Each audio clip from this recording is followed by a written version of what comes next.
வாழ்க வளமுடன். இப்போ பார்க்க போற டாபிக் பார்த்தீங்கன்னா மூட்டு வலி, முதுகு வலி, சரவாங்கி, வெரிகோஸ் வெயின்ங்க. சரிங்களா? முதல்ல மூட்டு வலி பத்தி பார்க்கணுங்க. மூட்டு வலி பார்த்தீங்கன்னா முதல்ல ஒரு கால் வலிக்கு வலி அதிகமாக அடுத்த கால் வலி ஆரம்பிக்குங்க. இதுக்கு மெயினாக ரீசன் பார்த்தீங்கன்னா ஒரு கால் வலிக்குதுன்னு இன்னொரு கால் பேலன்ஸ் பண்ணும்போது அந்த கால் வலிக்குதுங்க. சரிங்களா? இது ஆரம்ப கட்டத்தில் பார்த்தீங்கன்னா சின்ன வயசுல அடிபட்டுருக்கலாம், பஸ்லோ வண்டியில போகும்போது கீழே தவறி விழுந்திருக்கலாம். அது மட்டும் இல்லாமல் ஸ்போர்ட்ஸ் கேம்ஸ் விளையாடும் போது அப்போதைக்கு அடிபட்டு இருக்கு, அதுக்கு மாத்திரை மருந்து அப்போது சாப்பிட்டுருப்பாங்க. 4-5 வருஷம் கழிச்சு பார்த்தீங்கன்னா திரும்ப அந்த இடத்துல வலி ஆரம்பிக்குங்க.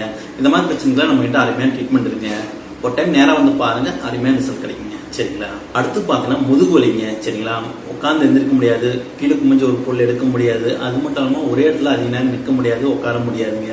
இவங்களெல்லாம் பார்த்தீங்கன்னா சின்ன வயசுல அடிபட்டுருக்கலாம், அது மட்டும் இல்லாமல் வெயிட்டான பொருள் எதுவும் தூக்கி இருக்கலாங்க. சரிங்களா? இந்த மாதிரி நரம்பு அழுத்தி இருக்கிறது, அது மட்டும் இல்லாமல் ஜவு தேய்மானம், L4 L5 பஞ்சா இருக்கிறது, சியாட்டிக்கா ப்ராப்ளம், இந்த மாதிரி பிரச்சனை நம்ம கிட்ட அருமையான ட்ரீட்மெண்ட் இருக்குங்க. சரிங்களா? ஒரு டைம் நேரம் வந்து பாருங்க, அருமையான ரிசல்ட் கிடைக்குங்க. அடுத்து பார்க்க போற டாபிக் பார்த்தீங்கன்னா சரவாங்கி, அதாவது முடக்கவாதுங்க. உடம்புல எங்கெங்க ஜாயிண்ட் இருக்கு அங்கெல்லாம் வலி ஆரம்பிக்குங்க. அது மட்டும் இல்லாம கை விரல் ஜாயிண்ட்லாம் பார்த்தீங்கன்னா நாளுக்கு வீக்கம் அடைஞ்சிரு, ஒரு பொருள் தூக்க முடியாது, கை நீட்ட முடியாது, அது மட்டும் இல்லாமல் அதிகமாக சாப்பிட முடியாது, அதிகமாக நடக்க முடியாது, அதிகமாக ஒரு இடத்துல உட்கார முடியாதுங்க. இந்த மாதிரி பிரச்சனைலாம் பார்த்தீங்கன்னா நம்ம கிட்ட அருமையான ட்ரீட்மெண்ட் இருக்குங்க. நேரம் வந்து பாருங்க, நல்ல ரிசல்ட் கிடைக்குங்க. அடுத்து பார்க்க போற டாபிக் பார்த்தோன்னா வெரிகோஸ் வெயின், அதாவது நரம்பு சுருள் நோய்ங்க. சரிங்களா? இது மெயினாக ஒரு ரீசன் பார்த்தீங்கன்னா 4-5 வருஷமாவே நின்றுட்டு வேலை செஞ்சுட்டு இருந்தாலோ, அது மட்டும் இல்லாமல் ஒரே இடத்துல உட்காந்து வேலை செஞ்சுட்டு இருந்தாலோ, இல்லைன்னா அதிக நேரம் நடந்துட்டு இருந்தாலோ இந்த மாதிரி பிரச்சனை வரதுக்கு அதிகமான வாய்ப்பு இருக்குங்க. சரிங்களா?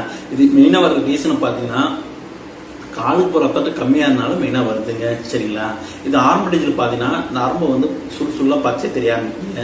நாளுக்கு பார்த்தீங்கன்னா நரம்பு கொழுப்பட்டி மாதிரி அங்கே நரம்பு சுருள் காணப்படுங்க. அது மட்டும் இல்லாமல் இன்னொரு நாளுக்கு பார்த்தீங்கன்னா ஸ்கின் பிளாக் ஆகி கட்டக்கரைன்னு ஆகி நீர் வடி ஆரம்பிக்கும், கொப்பளமாக பாமாகி நீர் வடி ஆரம்பிக்கும். இந்த மாதிரி பிரச்சனை பார்த்தீங்கன்னா நம்ம கிட்ட அருமையான ட்ரீட்மெண்ட் இருக்குங்க. நேரம் வந்து பாருங்க, நல்ல ரிசல்ட் தருங்க. வாழ்க வளமுடன்.